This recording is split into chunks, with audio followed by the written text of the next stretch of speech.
Hi, gusto ko lang pong i-share to sa inyo kasi ako rin po ay na-bless dito sa mensaheng to. So, ang topic po nga natin ngayon is hindrances in trusting the Lord. So, maraming bagay yung mga nag-ahadlang sa atin para hindi natin i-fully trust ang ating Panginoon with all sa lahat na nangyayari sa ating buhay ay ang daming hindrances talaga na naghahadlang sa atin.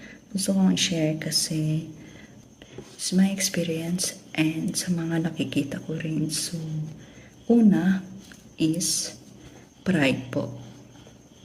And itong pride is yung self-reliance po natin to na yung we take over sa mga bagay na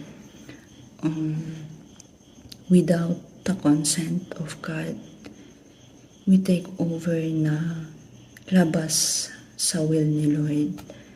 Ang sabi nga sa Proverbs chapter 3 verse 5 to 6, sabi niya, "Trust in the Lord with all your heart and lean not on your own understanding. In all your ways, submit to Him and He will direct your path." So, ito yung nagiging hadlang kasi we trust in ourselves and we don't trust in God. So, yun po yung una. Pangalawa, fear about the future and anxiety from the past. Pero, ang sabi nga niya po sa Isaiah chapter 41 verse 10, ang sabi niya doon, "Do not fear, for I am with you. Do not be dismayed, for I am your God. I will strengthen you and help you. I will uphold you with my righteous right hand." Tatakot tayo kasi within our own self lang na we don't rely in God, na yun nga, fear about the future na natitake over niya yun kaysa yung faith natin na dapat yung faith natin is mas angat dun kaysa sa fear natin. So, yun din yung isang hindrance. Impatience.